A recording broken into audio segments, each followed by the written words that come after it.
जय हिंद साथियों, स्वागत है आपका एक बार फिर से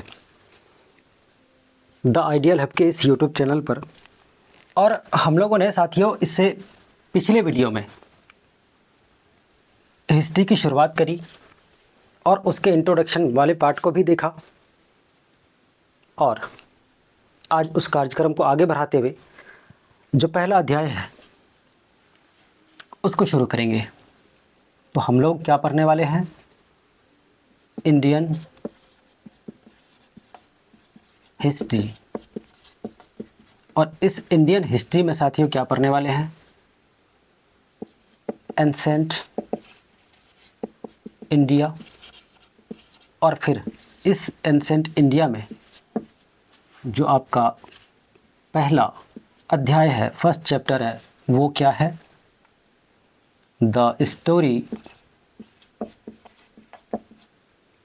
ऑफ द फर्स्ट सिटीज। और वो फर्स्ट सिटी कौन है? वो है हड़प्पा।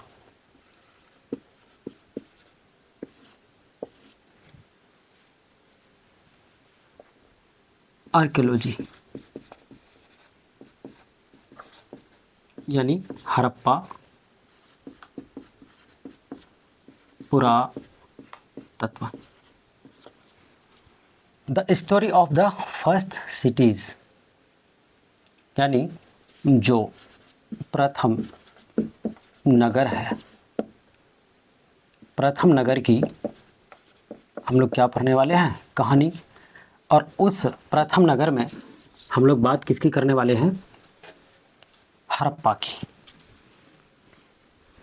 आइए समझते हैं क्या कुछ बातें हैं इनसे संबंधित।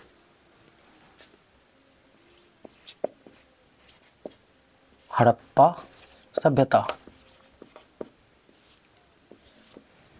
यहाँ पे साथियों आप देख पा रहे हैं दो शब्द है, एक है हड़प्पा और दूसरा सभ्यता।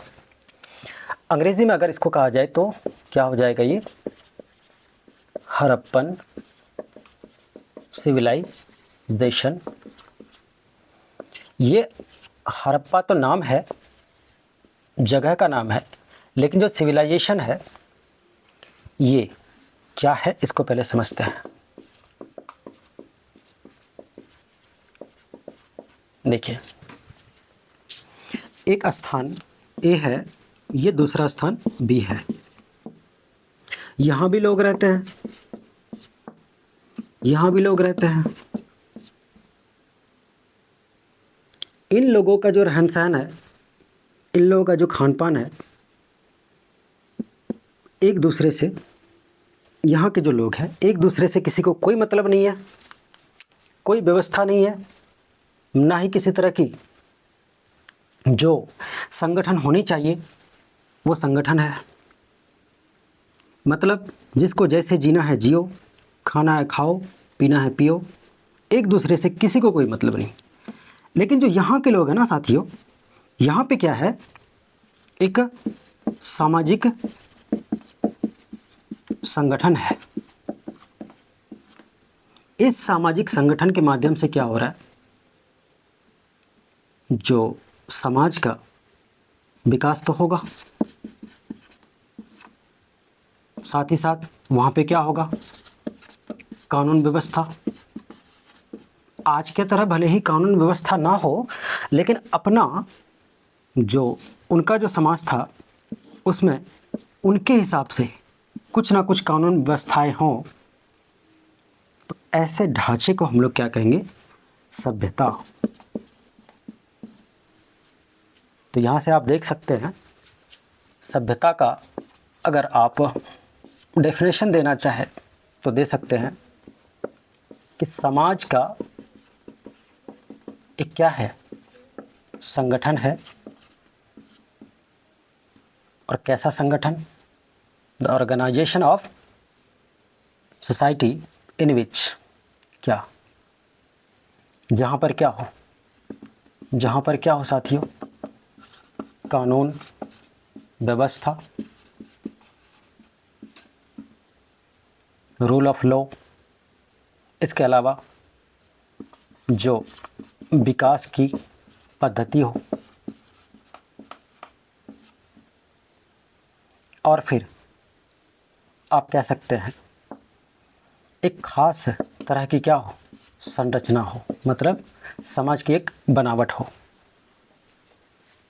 दिन भर क्या करना है, कैसे जीना है। सभ्य, आपने एक शब्द सुना होगा सभ्य, सभ्य का मतलब आपने जाना होगा। वैसे तो गांव समाज में भी आजकल चलता है कि ये इंसान सभ्य नहीं है। तो सभ्य होने का मतलब क्या है कि जहाँ पर एक सिस्टम काम करता हो, और जहाँ पर कोई सिस्टम नहीं काम करता हो वो असभ्य कहलाता है।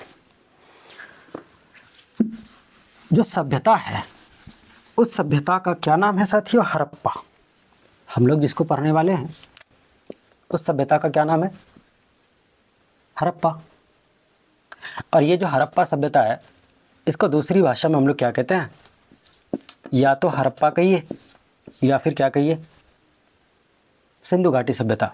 अच्छा एक बात, ये जो सभ्यता है साथियों, ये देखिए, सभ्यता को हम लोग दो भाग में डिवाइड कर सकते हैं।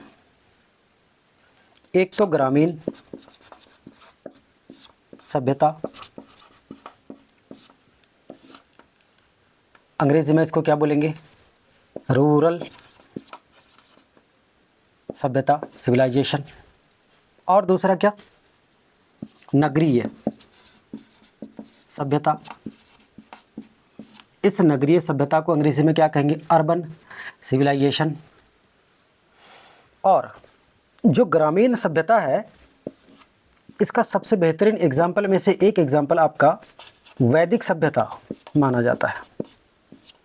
जो वैदिक सभ्यता है, हड़प्पा सभ्यता के बाद जो एग्जिस्ट करता है वैदिक सभ्यता, वो एक ग्रामीण सभ्यता है।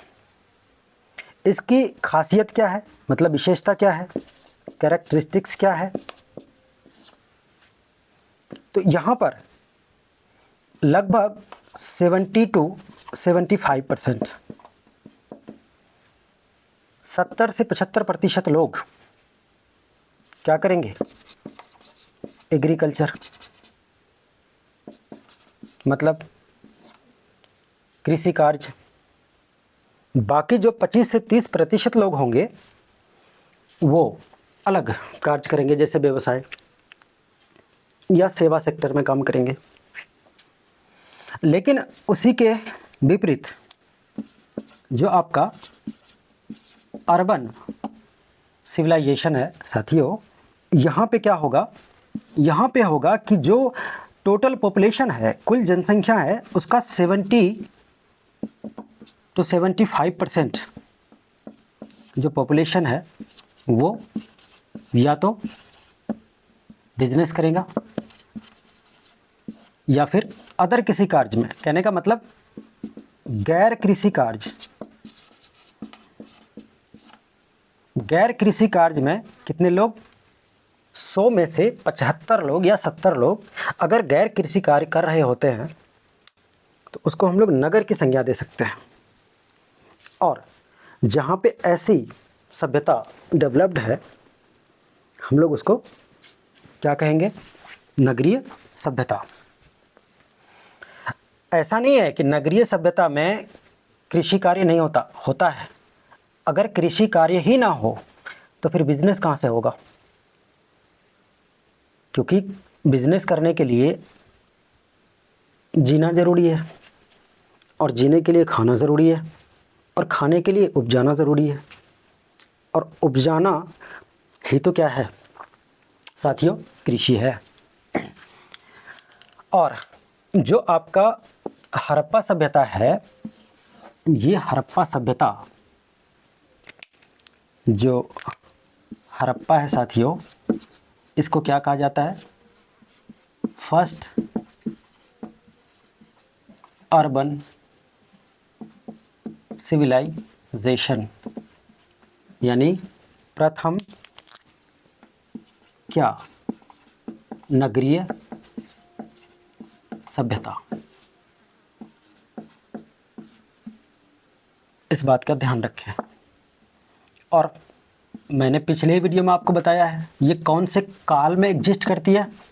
मैं जो लिख रहा हूँ, जैसे लिख रहा हूँ, बिल्कुल इसी तरह से आपको नोट्स प्रोवाइड होगा। और जो काल है, इसका कालक्रम क्या है, कालखंड क्या है साथियों?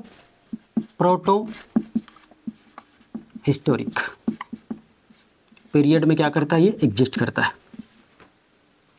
और अगली बात क्या ध्यान रखना है आपको कि ये जो हड़प्पा सभ्यता है ना, ये मिस्र के, इजिप्ट के, क्या, मेसोपोटामिया, नाम सुना होगा आपने,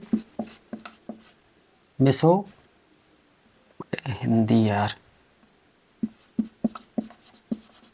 मेसोपोटामिया की जो सभ्यता है वहाँ से कालक्रम से मैच करती है। मतलब जो हड़प्पा सभ्यता है ये कंटेम्प्रेरी है किसके, ये समकालीन है साथियों। किसके समकालीन? तो मिस्र के, मेसोपोटामिया सभ्यता के समकालीन है। ये समकालीन शब्द का क्या मतलब है, पहले इसको समझ लें।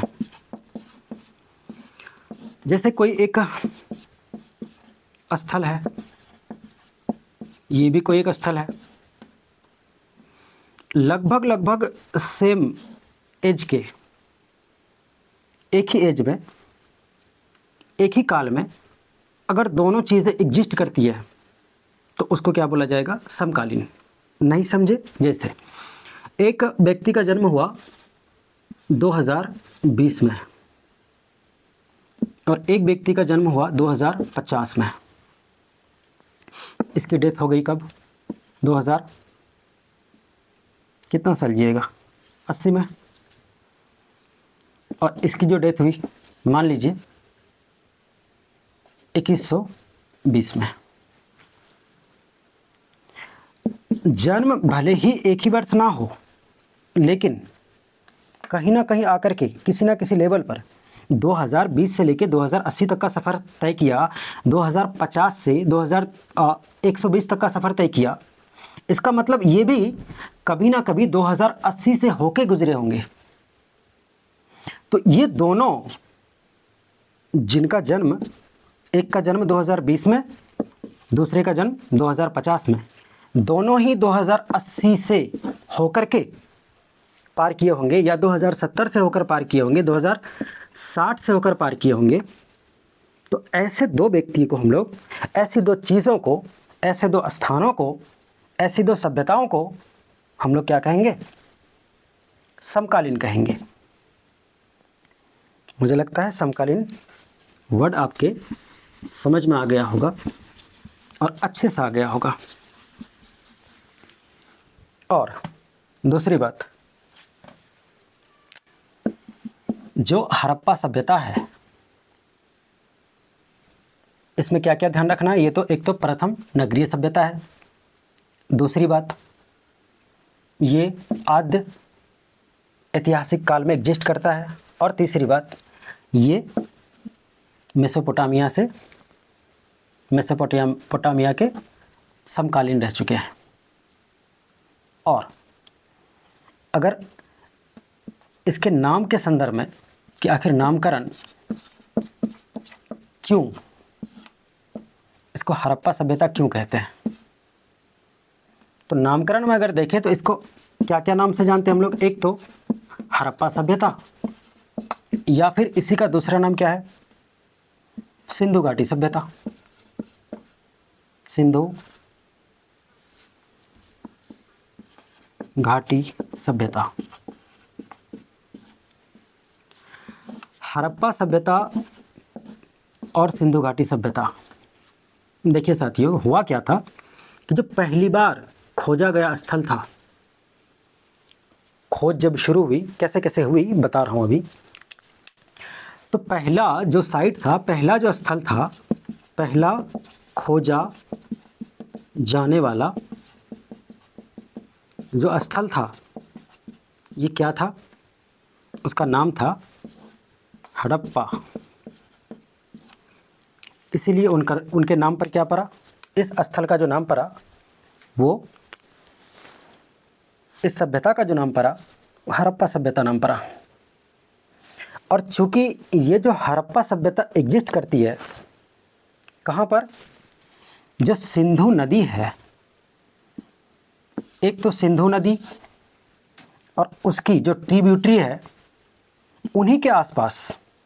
आप भी जानते हैं कि इंसान को खाने से ज़्यादा पीने की ज़रूरत है, मतलब कुछ भी नहीं पीना है, पीने की ज़रूरत का मतलब पानी। साथियों, अगर आप पूरे दिन खाना ना खाए तो ठीक है, थोड़ा बहुत मान लेते हैं कि किसी वजह से आप नहीं खाए होंगे, लेकिन पानी अगर नहीं पीते हैं तो उससे ज़्यादा तकलीफ़ होती है। और दूसरी बात, कृषि कार्य के लिए हो, पशुओं को ज़िंदा रखने के लिए हो, पेड़ पौधों को ज़िंदा रखने के लिए हो, मतलब दुनिया में हर वो चीज़ें जो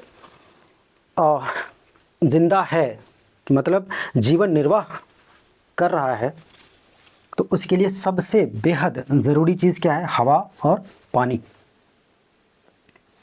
इस वजह से जो कोई भी सभ्यता एग्जिस्ट करती है वो नदियों के किनारे। तो मुख्य नदी जो है आपका वो कौन है, सिंधु। और सिंधु नदी की ही ट्रिब्यूटरी, चाहे वो रावी हो, चाहे वो झेलम हो, चाहे वो सतलज हो, जो भी नदी हो, उन सभी नदियों के आसपास ही सारे के सारे स्थल खोजे गए। इसलिए इस पूरी सभ्यता को ही क्या नाम दिया गया, सिंधु घाटी की सभ्यता।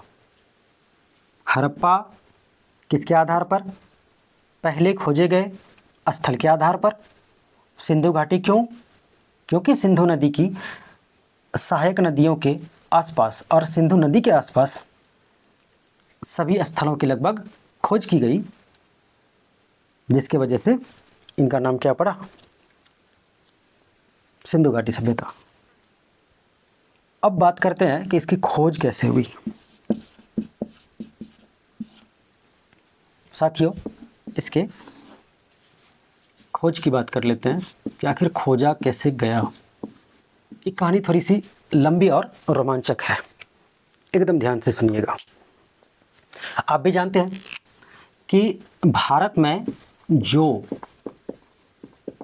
पहली ट्रेन चलाई गई, वो जो ट्रेन थी वो पैसेंजर ट्रेन, पैसेंजर हिंदी में पैसेंजर ट्रेन। और जो पैसेंजर ट्रेन है वो चली कब, पहली बार जो ट्रेन चली वो चली थी साथियों 16 अप्रैल 1853 को। और ये कहाँ से कहाँ तक चली, ये बॉम्बे से थाने तक। कितना डिस्टेंस कवर किया, तो 34 किलोमीटर। जब सफल प्रयास हुआ, और इस समय जो भारत का गवर्नर जनरल था वो कौन था, डलहौजी।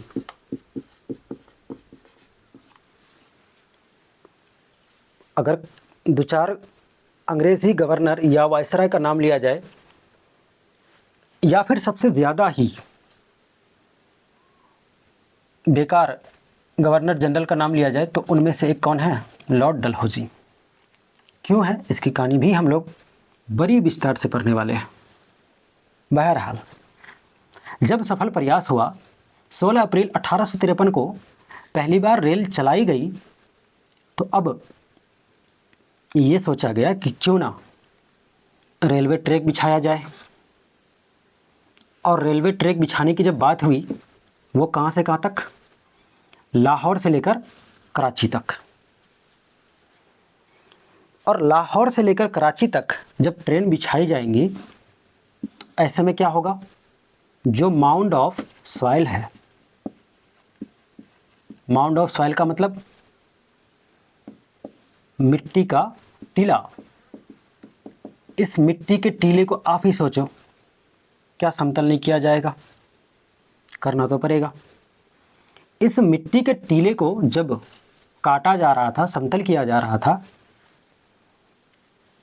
तो बहुत बड़ी संख्या में ईंटें मिली। जब ईंटें मिली तो चूंकि ज़्यादातर जो काम करने वाले थे वो कौन थे? वो इंडियंस थे। और इंडियंस, चूंकि साथियों आप भी जानते हैं कि इंडियंस कितना ज़्यादा डरते थे अंग्रेज़ों से, इसलिए नज़रअंदाज किए कि बाहर में जाए, ईंट मिले, पत्थर मिले, बस काम करिए, पैसा मिले, काफ़ी।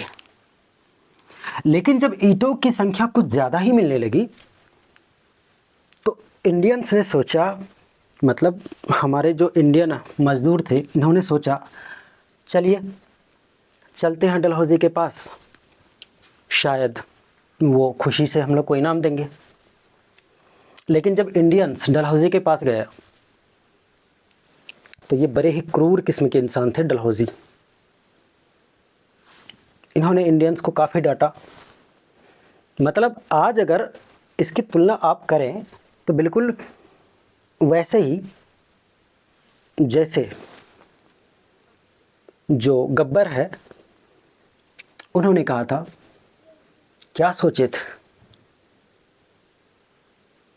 गब्बर खुश होगा, इनाम देगा। बिल्कुल ऐसे ही अंदाज में इंडियंस को इसने क्या किया, वापस भगा दिया। लेकिन डलहौजी का ही एक ऑफिसर, जो एक अधिकारी था, उस अधिकारी का नाम था साथी क्या, अलेक्जेंडर कनिंघम। वो बगल में खड़ा होकर सुन रहा था।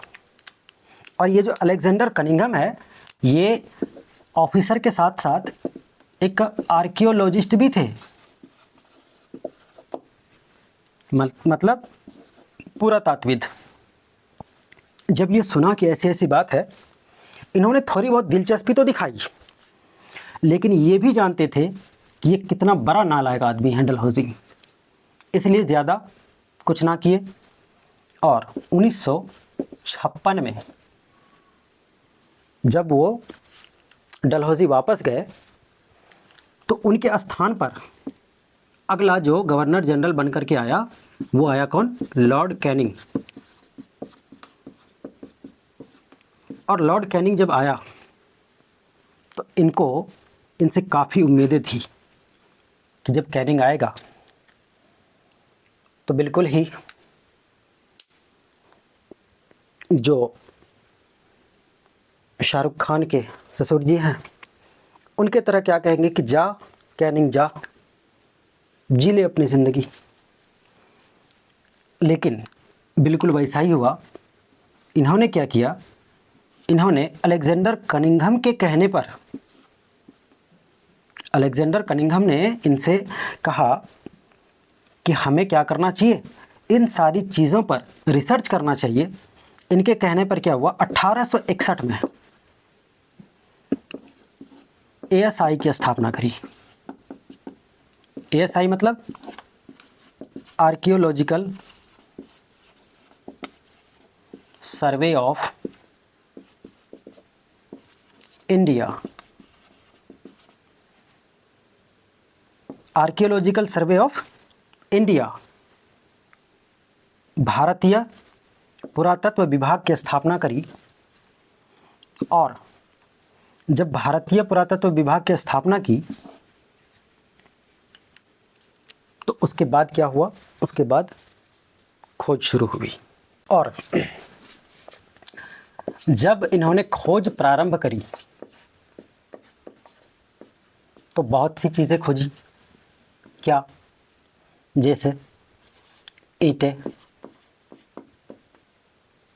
कुछ मुहर, इसके अलावा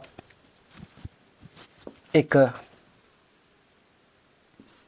सिक्के की खोज की। और इन्होंने ही कहा था कि इन स्थलों से इतनी ईंटें मिली है जिससे कहाँ से कहाँ तक, कराची से लाहौर तक 100 ट्रैक, रेलवे ट्रैक बिछाई जा सकती है। लेकिन ईंटें, मोहरे, सिक्के, इन चीज़ों से इनको ज़्यादा कुछ फ़ायदा नहीं हुआ कैनिंग को। और जब कैनिंग चले गए तो कैनिंग के जाने के बाद इन्होंने अपनी खोज जारी रखी और फिर 1875 में साथियों अगला जो वायसराय बनकर के आया वो आया लॉर्ड नॉर्थब्रुक। जब नॉर्थब्रुक आया तो इनसे भी शिकायतें की कनिंघम जी ने।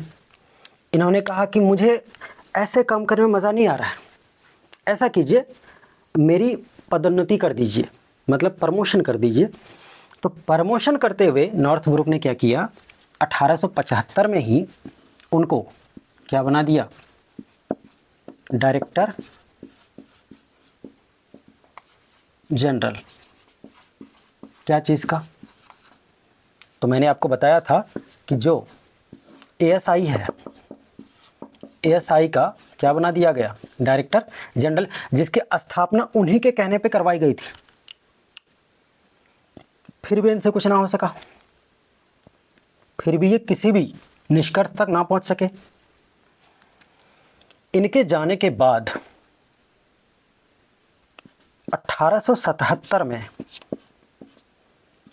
आए लॉर्ड लिटन। ये लॉर्ड लिटन बड़े ही क्रूर किस्म के आदमी थे और इस समय तक इन्होंने एक अच्छी खोज की थी। इन्होंने सांड की मूर्ति खोजी थी। खुद ही सोचो साथियों, इतने दिनों से बेचारा कुछ तो कर पाया नहीं, अब खोज के निकाला भी तो देखिए क्या निकाला, सांड की मूर्ति, वो भी किसके सामने, लॉर्ड लिटन के सामने। यही है वो शख्स जो आगे चलकर क्या करेगा, वर्नाकुलर प्रेस एक्ट लेकर आएगा इंडियंस के लिए।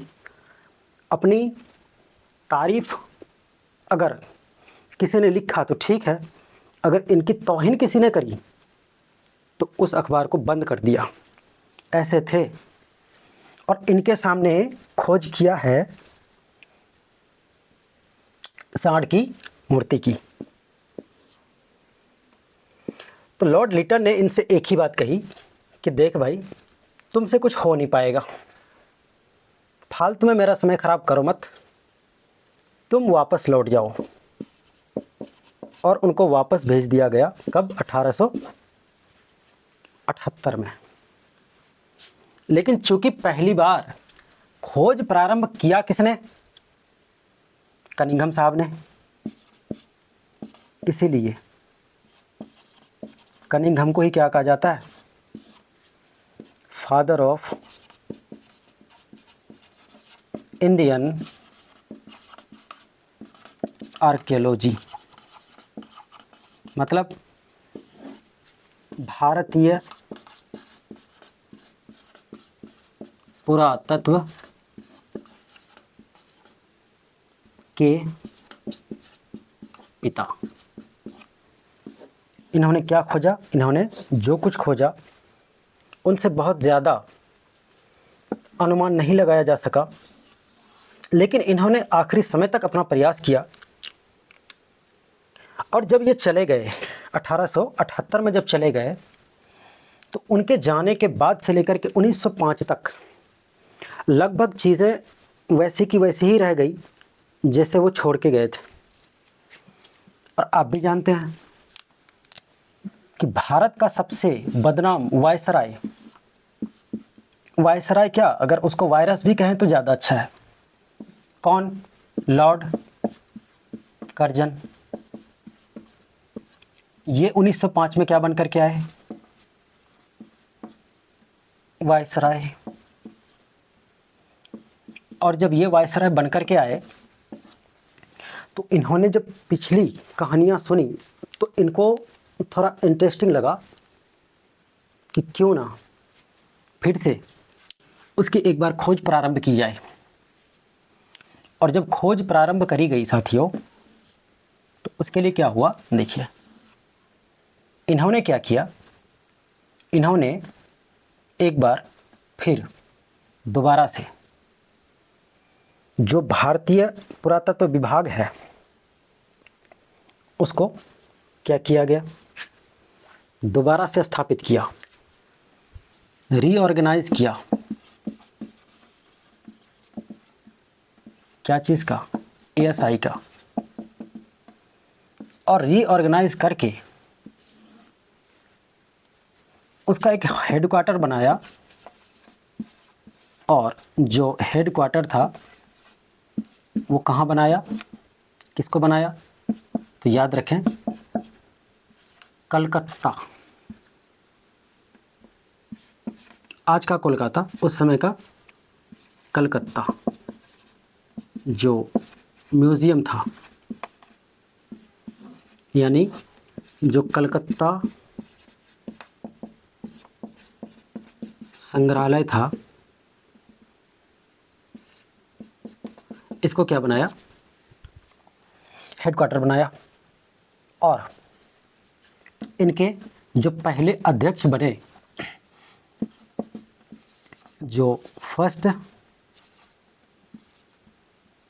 प्रेसिडेंट, प्रेसिडेंट का मतलब वो वाला प्रेसिडेंट नहीं, यहाँ का प्रेसिडेंट, कहाँ का, एएसआई विभाग का जो प्रेसिडेंट अध्यक्ष बने, ये बने जॉन मार्शल। और जॉन मार्शल को पूरी जिम्मेदारी के साथ काम करने की छूट मिली कि जाइए, आपको जैसा होता है काम कीजिए, लेकिन इस बार मुझे कुछ अच्छी चीज़ चाहिए। ये सिक्के, ये ईंटें, ये मोहर, इन सब का क्या इतिहास रहा है, वो चीज़ खोज के लाइए। मूर्ति ठीक है, अच्छी बात है, मिली, उस सभ्यता को प्रमाणित करता है, लेकिन ये मिली क्यों, वजह क्या थी, इन सबको खोज के लाइए। तब इन्होंने क्या किया, इन्होंने दो टीम बनाई। साथियों, दो टीम्स का इन्होंने क्या किया, गठन किया। और एक टीम का जो हेड है वो दयाराम सहनी जी को, और दूसरा जो टीम है, दूसरी टीम का जो हेड है वो किसको बनाया, राखल दास बनर्जी को। नाम में ही दया है, जो भी आ रहा है कुछ ना कुछ खोज करने की ही प्रयास कर रहा है। इसीलिए जो हड़प्पा है, हड़प्पा सभ्यता, ये भी दया की भीख मांग रहा था कि आइए और आप आकर के मुझे खोजिए। तो साथियों, जो हड़प्पा सभ्यता है ना, इसकी खोज 1921 में किसने करी, दयाराम सहनी जी ने। और ये वर्तमान में है कहाँ, पाकिस्तान में।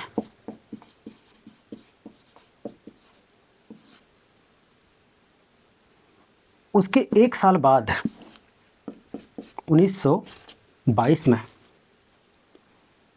इन्होंने भी पाकिस्तान के ही, वर्तमान में पाकिस्तान, उस समय तो पूरा एक ही था, पाकिस्तान के मांटगोमनी जो ज़िला है, यहाँ से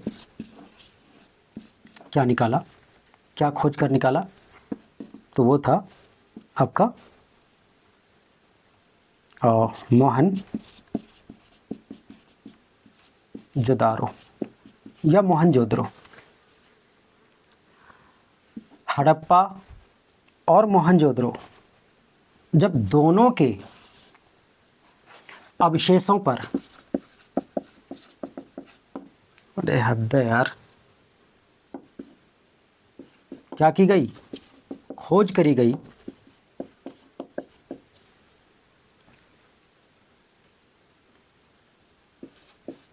तब जाकर क्या हुआ, ये पता चला कि ये दोनों जो स्थल है बिल्कुल एक जैसे हैं, एक ही संस्कृति को फॉलो करते हैं। इसीलिए ये भी और ये भी, जो कि कहाँ, सिंधु नदी के आसपास वाले क्षेत्र में मिले, इसीलिए इस सभ्यता का ज़्यादा बेहतर नाम क्या नाम दिया गया, सिंधु घाटी की सभ्यता।